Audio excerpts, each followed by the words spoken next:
पिढीपर्यंत थेट पोहोचण्यासाठी मोदी सरकारनं मोठी योजना आखली। आता दररोज एका केंद्रीय मंत्र्याला देशातल्या एका विद्यापीठात पाठवलं जाणार आहे। एक दिवस एक विद्यापीठ या नावानं हा उपक्रम राबवला जाईल। या माध्यमातून विद्यार्थ्यांची थेट संवाद साधणं, त्यांच्या समस्या जाणून घेणं आणि देशभरातील महत्त्वाच्या मुद्द्यांवर त्यांचं मत काय आहे हे समजून घेणं हा या सरकारचा उद्देश आहे।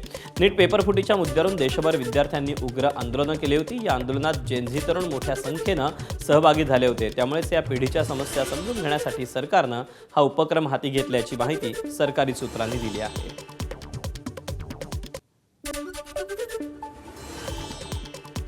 आपली विद्यापीठं म्हणजे भविष्य निर्माण करणारी केंद्र आहेत आणि अशा प्रकारे संवाद झाला तर विद्यार्थ्यांचे प्रश्न समजून घेता येईल अशी प्रतिक्रिया यावर मुख्यमंत्री देवेंद्र फडणवीसांनी दिलेली आहे। दरम्यान ठाकरेंच्या सेनेचे खासदार संजय राऊतांनी मात्र या उपक्रमावर टीका केली।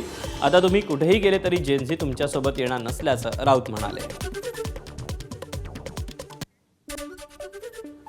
आपली जी विद्यापीठं आहेत ही आपलं भविष्य निर्माण करणारी केंद्र आहेत आणि अशा प्रकारचा संवाद झाला तर शासन काय करतं आहे, देशाची दिशा काय आहे, जगाची दिशा काय आहे हे आपल्याला विद्यार्थ्यांपर्यंत पोहोचवता येईल आणि विद्यार्थ्यांचे आशा आकांक्षा अपेक्षा आणि स्पंदनं ही त्या ठिकाणी फर्स्ट हँड आपल्या मंत्र्यांना देखील समजतील। एक चांगला उपक्रम।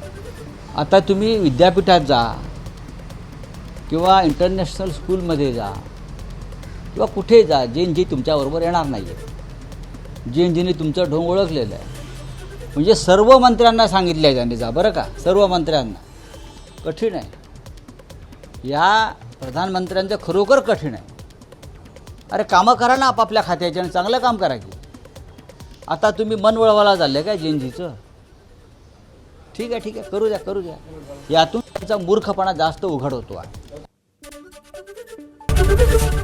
एबीपी माझा, उघडा डोळे बघा नीट।